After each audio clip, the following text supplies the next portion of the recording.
Hello అండి. అందరికీ నమస్కారం. నేను బాగున్నాను. మీరు బాగున్నారా? సో, మా అమ్మ గురించి చెప్తున్నాను కదా! సో, అమ్మమ్మకి పుట్టిన మొదటి సంతానం అమ్మ అయితే, చివరి సంతానం చిన్నమ్మ అనమాట.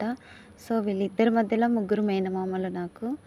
అయితే అమ్మ మొదటిదిగా అక్కడ అమ్మమ్మ దగ్గర, కానీ మా నాయనమ్మ దగ్గర వచ్చేసరికి రెండవది అంటే పెదనాన్న, నాన్న అన్నమాట. సో, అమ్మ ఇక్కడికి రెండవ కోడలిగా వచ్చింది.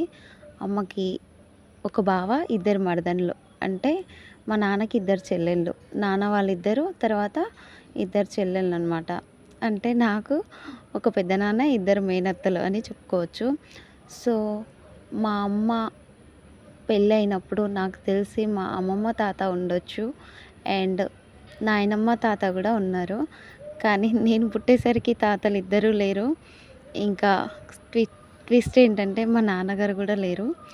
సో, అమ్మ నాకు ఇన్స్పిరేషన్ ఎందుకు లైఫ్‌లో మా అమ్మని నేను ఎందుకు ఎక్కువగా లైక్ చేస్తాను. ఆబ్వియస్లీ అందరూ లైక్ చేస్తారు. బట్ నేను లైక్ చేయడానికి చాలా చాలా చాలా రీజన్స్ ఉన్నాయి.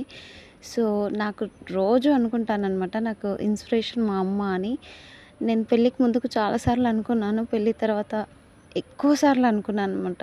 మా అమ్మలా నేను ఉండాలి. మా అమ్మలా నేను నిలబడాలి అని. సో, నాకు స్కూల్లో నేను సిక్స్త్ క్లాస్ చదువుతున్నప్పుడు మదర్ తెరిసా గురించి క్లాస్‌లో విన్నాను. సో, నాకప్పుడు సడెన్‌గా మదర్ తెరిసా మీద వల్లమాలిన ప్రేమ వచ్చింది. కానీ నాకు తెలివి రాంగా నేను ఎదుగుతున్న టైంలో మా అమ్మ అంటే ఏంటి అనేది నాకు తెలిసొచ్చింది. ఈవెన్ నా పెళ్లి తర్వాత చాలా చాలా చాలా తెలుసుకున్నాను మా అమ్మ గురించి. అండ్ మా అమ్మ హ్మ్. పెళ్ళి తర్వాత చాలా అందంగా ఉండుండే. నేనొక ఫోటో చూసిన. చాలా చాలా అందంగా. అంటే అప్పుడు మెడకి ఇట్లా రౌండ్‌గా పెడతారు గదా! దాన్నేమంటారో నాకు గూడా తెలీదు. మేబీ కంటే అనుకుంటాను. గుండ్లమాల, చేతికి కడియాలు, ఇంకా ఇక్కడ మోచేతి దగ్గర అమ్మ ఒక ఫోటోలో ఎంత అందంగా ఉందో. నేను చూసిన ఆ ఫోటో చాలా చాలా భద్రంగా దాచుకున్నాను. కానీ అన్‌ఫార్చునేట్‌లీ ఇక్కడికొచ్చిన తర్వాత ఆ ఫోటోని నేను మిస్ అయినా అనమాట. అంటే నా పెళ్లి తర్వాత నేను ఆ ఫోటోని మిస్ అయినా. సో, అమ్మ పెళ్ళైన కొత్తలో మా అమ్మని నాయనమ్మ వాళ్ళ ఇంటికాడ నుంచి తీసుకెళ్తున్నప్పుడు అనుకోకుండా ఫోటో దిగినారంట. ఆ ఫోటో ఉండుండే అనమాట. మేబీ ఇప్పటికీ అమ్మ వాళ్ళ ఇంట్లో ఉండుండొచ్చు. ఇంకా సో, అమ్మ నాకు తెలిసి చాలా ప్రశాంతమైన జీవితం కానీ, హ్యాపీనెస్ జీవితం అంటే ఆనందమైన జీవితం కానీ గడిపింది ఏదీ లేదు.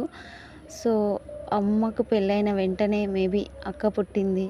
అక్క పుట్టిన కొన్ని రోజులకి అన్న పుట్టిండు. అన్న పుట్టిన తర్వాత నేను పుట్టినా అనమాట. నేను మా అమ్మ స్టోరీ చెప్తుంటే నేనెందుకు ఇంత ఎమోషనల్ అయితున్నా అంటే తర్వాత తర్వాత మీకు తెలుస్తుందనమాట. సో, మా అమ్మ కడుపులో 3 నెలల పాపగా నేనున్నప్పుడు మా నాన్నగారు యాక్సిడెంట్ అయ్యి చనిపోయారు. అంటే మా నాన్నని నేను చూడలేదు. అది నా దరిద్రం, నా దురదృష్టం. కానీ మా అమ్మ మా నాన్నతో ఉన్నది నాకు తెలిసి మేబీ 4 ఇయర్స్ ఆర్ 5 ఇయర్స్ లేదా 6 ఇయర్స్ ఇంతే. స్టిల్ ఇంకా అమ్మ ఉంది. కానీ నాన్నతో గడిపిన ఆ లైఫ్ ఓన్లీ 6 ఇయర్సే. అది నాకు చాలా చాలా బాధాకరంగా ఉంది.